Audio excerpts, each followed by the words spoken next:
You can. Aku langsung bilang gitu. Ini menarik. You gonna be. Answer my question. You gonna be good dad. Or good husband. Menurutku aku akan menjadi good dad, great husband. Aku langsung bilang gitu. Good dad, great husband. Ya, karena aku jujur aku nggak akan secinta itu dengan anakku. At least at this moment ya guys ya. Oh, you gonna be look when you have a child. Ini adalah sesuatu yang dari tadi aku pengen coba ingat-ingat, ternyata keinget juga. Ini penting banget. Aku punya satu pertanyaan. Apa? Semua orang di bumi ini mati, cuma boleh nyelamatin satu. Nyelamatin siapa Anak. Kalau aku tentu tidak mungkin nyelamatin anak. Oh iya. Aku akan nyelamatin istriku. Oh. Karena aku tipikal orang yang percaya kayak gini. Tuhan ngasih aku pilihan gak buat milih orang tuaku? Enggak. Tuhan ngasih pilihan gak buat milih abang atau kakakku atau adikku? Enggak. Tuhan ngasih pilihan gak buat milih anakku? Enggak. Tuhan ngasih pilihan gak buat milih pasanganku? Ngasih. Makanya ketika belum tentu itu yang terbaik sebenarnya. Betul, tapi itu yang kupilih. So, ketika semua ini, ketika aku punya kesempatan kayak Nabi Nuh buat nyelamatin hewan, tapi ini aku nyelamatin satu orang, I choose my partner. Bikin lagi anak, bikin. Oke. That's make sense. But ada yang mau aku tanyain juga nih. Apa tuh? Amit-amit. Ini kebiasaan orang Indo lah. Iya kan. Amit-amit, selalu kan ngomongnya kayak gitu dulu. Amit-amit nih. Misal, kalau kamu married sama orang yang memang, I'm sorry to say, tidak mau atau tidak bisa have child, it doesn't matter. Kalau aku punya, akan sedih tentu, karena aku lumayan narsis ya. Kenapa bisa dibilang lumayan narsis tuh? Karena sebetulnya keinginanku untuk punya anak adalah ngelihat me being reborn, dan aku akan tuh keren kan? Ya iyalah keren, bapaknya keren. Ya, lumayan narsisnya di situ. But akan sedih, tapi akan mencoba mencari jalan keluar. Even no way out. Kalau no way out, ya it is what it is. Begitu saja. It is what it is. Kita ya sudah di zaman modern, ya mungkin kalau kebutuhan untuk memiliki dalam tanda kutip keturunannya setinggi itu, ya we can consider adoption. Kita sudah berada di fasilitas itu. Ada fasilitas. Walaupun memang ya banyak orang yang bisa mencintai anak asuhnya seperti dia mencintai anaknya sendiri. Tapi ya seperti what I said earlier, aku anak sendiri aja aku yakin gak akan secinta itu lagi anak asuh. Kalau aku langsung sejujur itu aja. Tapi kalau maminya gak usah khawatir. Kalau aku gitu. Oke. It's gonna be great husband. Good dad, great husband. Karena gak mungkin juga anaknya aku telantarin. Tetap dikasih makan. Tapi kalau disuruh take a bullet for you son, it doesn't mind lah, come here, dar. Kalau tiba-tiba misalnya duitku 1 triliun nih, misal ya, I make it with blood, sweat, and tears. Terus tiba-tiba ada teroris minta 0,5 triliun buat ransum anakku. Kok kayaknya ya takut diaduin KPAI kali ya kalau nggak ditebus. Tapi kayaknya nggak ditebus deh. Maaf ya nak ya. Anjing, lu bisa segitunya? Bisa. Karena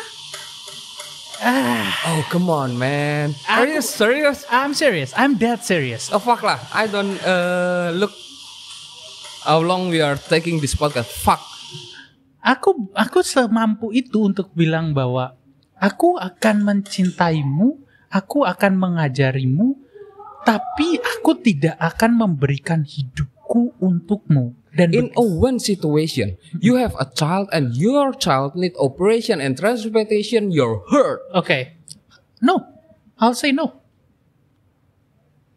Aku akan bantu untuk nyari ke opsi lain, tapi tidak akan memberikan hatiku. I can say that. Mungkin sekarang banyak yang bilang sekarang aja karena belum punya. I'm agree sama kata-kata itu. Tapi kita itu hidup punya tren ya, dan aku kayaknya ngelihat trenku sendiri kok kayaknya 10 tahun 20 tahun lagi tetap sama ya jawabanku. Aku akan bantu cari transplantasi hati, tapi kalau hatiku kayaknya enggak dulu deh. Kalau aku sanggup bilang gitu. Karena apalagi ya, ini apalagi kalau itu penyakit. Itu dia yang cari sendiri. Aku lebih dong. Kalau bawaan aku akan lebih willing buat bantu nyarinya lebih keras. Karena lu ada pelakunya dari lu juga kan. Aku akan bantu, pokoknya papi bantu cari, mungkin bahkan sampai ke pasar hitam, papi bantu cari deh. Tapi kalau hati Even I need to kill the person, I don't mind ya. Tapi kalau hatiku sendiri kayaknya aku nggak sanggup. Karena aku tipe orang yang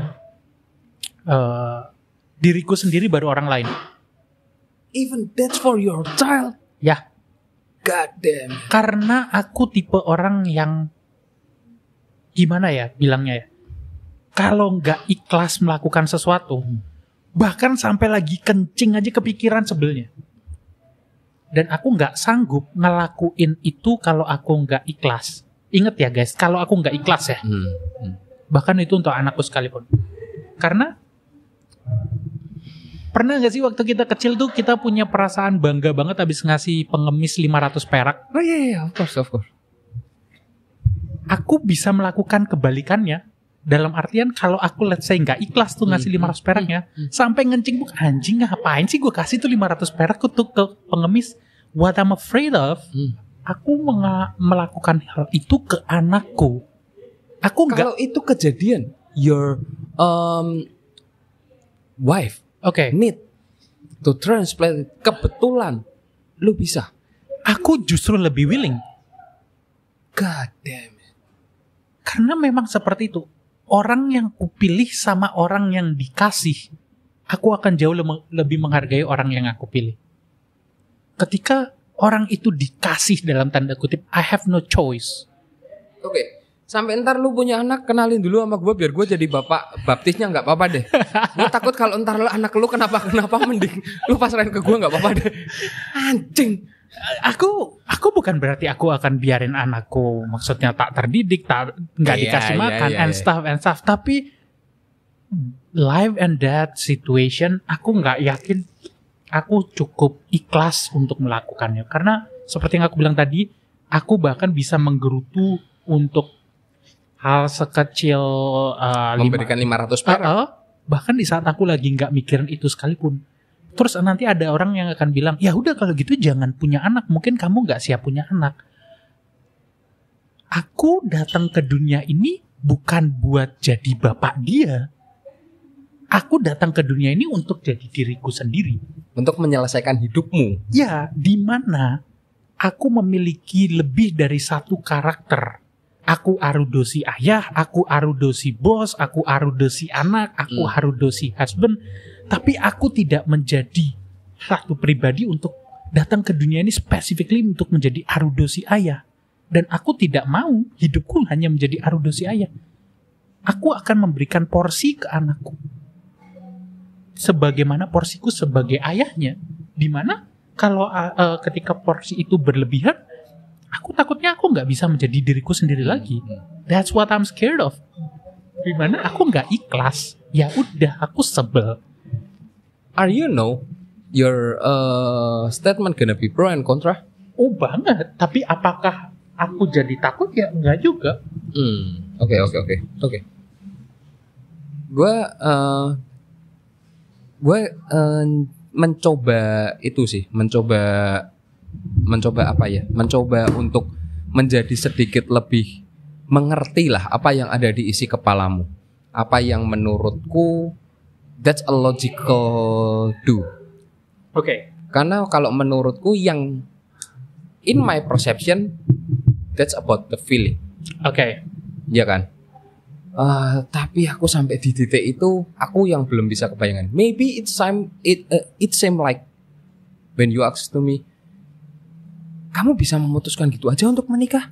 Ya itu juga yang mungkin pertanyaan yang aku ajukan. kamu bisa gitu ke anakmu? Ya, itu perbandingan yang tidak apple to apple tapi mirip. Ya, mungkin karena aku cara menjawabnya aja kayak gini, makanya aku belum bisa jawab gaji berapa untuk menikah ya.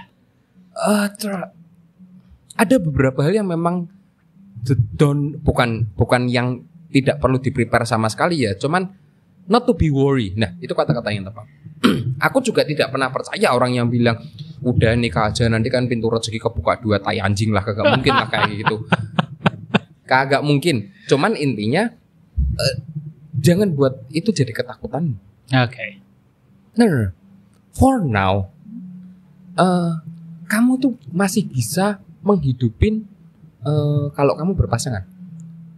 Your condition ya. Oke. It's kalau kita bilang bulan depan kamu nikah, aku yakin kamu sudah sanggup untuk menghidupin. Itu hanya tinggal pengertian dari kedua belah pihak menurutku. Bahkan kalau cuma joking around ya, my best friend tuh pernah bilang, penghasilanmu tuh cukup istri 2. Iya. Langsung ditembak gitu. Apa sih? Gak tahu, tapi ketika dibalik kondisinya bukan atas jokingan itu, atas bercandaan itu, kalau disuruh ngitung nakar sendiri, kayaknya tetap gak cukup deh. Tapi seharusnya kita seenggak-enggaknya lebih bersyukur buat sekarang. Aku bilang lebih bersyukurnya buat sekarang kenapa? Tadi ada beberapa hal yang kamu singgung. Nanti kalau sakit atau segala macam bla bla bla bla bla, zaman sekarang sudah sangat termudahkan. Asuransi ya, Insurance. You can count. Oke. Nah, nih di sini kalau sponsor mau masuk enak nih. Makanya insurance yang ini. Ya, kan cocok kan? Cocok. Itu yang pertama, insurance. Yang kedua adalah investment. Oke. Dengan umurmu yang masih muda ini, you can choose a lot of fucking investment. Persiapan lah ya, jadinya dipersiapin ya. Dimana itu akan menjadi titik yang bakal alat ngebantu kamu ngejar batas uang yang kamu kejar. Aku agak harus motong dulu di sini. Aku kayaknya setelah Koko tembak gini, kayaknya ini sedikit membuka pikiranku. Kayaknya one of the reason why I haven't itu adalah aku belum nyentuh my personal goal dulu. Dan aku balik lagi ke level ikhlas yang tadi aku sebut itu. Aku takut ketika aku nikah itu aku belum nyentuh. Aku always blaming on my wife or my future child bahwa kamu merampas mimpiku untuk menyentuh my number dulu. Mungkin setelah aku pikir-pikir jangan-jangan itu ya. Itu sebenarnya for next yang aku bakal tanyain, karena kita pernah ngobrol dulu sebelumnya, jauh sebelum kita make a podcast. Sampai kapan kita mau bekerja? Ingat gak? Ya. Sampai di titik mungkin ada angka segini, kamu bekerja dan tidak bekerja, itu tidak berpengaruh. Ya udah, duit nambah tuh udah kayak ya udah. Kalaupun berkurang juga berkurangnya seberapa nanti juga bakal nambahnya segitu. Tapi kalau duit nambah ya udah, it's just a bonus. Nah, aku tadi baru mau tanya, pada saat kamu bisa memutuskan untuk bekerja di angka segitu, kenapa kamu tidak bisa memutuskan di angka berapa kamu akan merit? Kayaknya ya, aku kayaknya jangan-jangan nih podcast nih untuk proses rekonsiliasiku pribadi lah. Of course lah, of course. Hey, maybe Arudo brother or sister says thanks to me. Karena setelah dipikir-pikir, iya jangan-jangan tuh rasa tidak ikhlasku di mana mimpiku takut terenggut, gagal untuk mendapatkan number itulah sebetulnya yang memutuskan aku belum bisa bilang nominal berapa menikah. Jangan-jangan setelah udah dapet dengan setengah yang ku bikin bulan ini, jangan-jangan aku udah lebih berani nikah karena aku udah ngerasa bahwa goalnya udah achieve ini.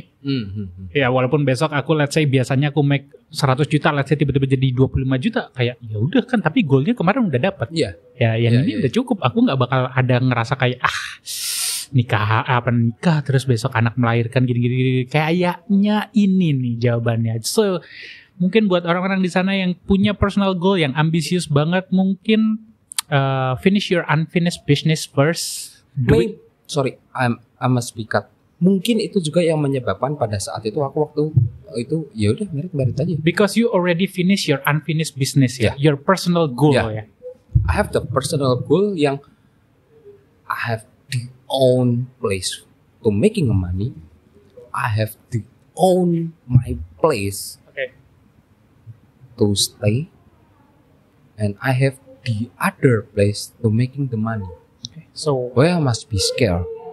Jadi ini bisa jadi jawaban yang unpopular ya, unpopular opinion bahwa gaji berapa nikah bisa dijawab dengan tergantung apakah kamu udah nyelesain your unfinished business atau your personal goal atau belum.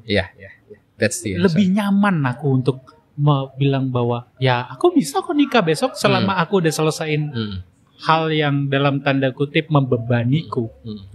Dimana bebannya nggak harus selalu uang, bisa aja tuh sekolah kok, sesimpel sekolah. Ditanya mau nikah gaji berapa, ternyata beban dia sekolah. Dia nggak bisa jawab berapa. Ya selesaiin dulu S2-mu. Ternyata setelah sekolah ringan banget buat nikah. So jawaban kali ini menarik ya? Menarik karena menurutku tidak banyak persepsi orang yang bisa menjawab kayak gitu. But maybe for this episode baru aja berakhir dengan kita menemukan jawabannya itu. Oke. Tapi aku mau ngingetin bro. Apa nih? Aku mau ngingetin nih. Adat dan biadabnya orang Indonesia. Biasanya akan selalu berkata, ini orang ngomongnya terlalu tinggi, sama anak kayak gitu. Anak kalau kurang ajar ntar dapat karma segala macem, ya kan? Sip. Nah, itu yang selalu menjadi omongan di Indo kan. Hati-hati bro. Hati-hati apa nih? Kalau memang karma itu eksis, yang kamu ucapin sekarang mungkin that's why the reason God don't give you the number. Bisa jadi. Tapi kalau karma eksis, masih banyak orang yang jahat harusnya mati duluan, bukannya jadi tambah kaya. So, the next, karma is real or not? Karma is real or not? Stay tune guys. Tetap sama gue di sini Arudo. Gue Eko di sini. Thank you for listening and bye-bye. Bye.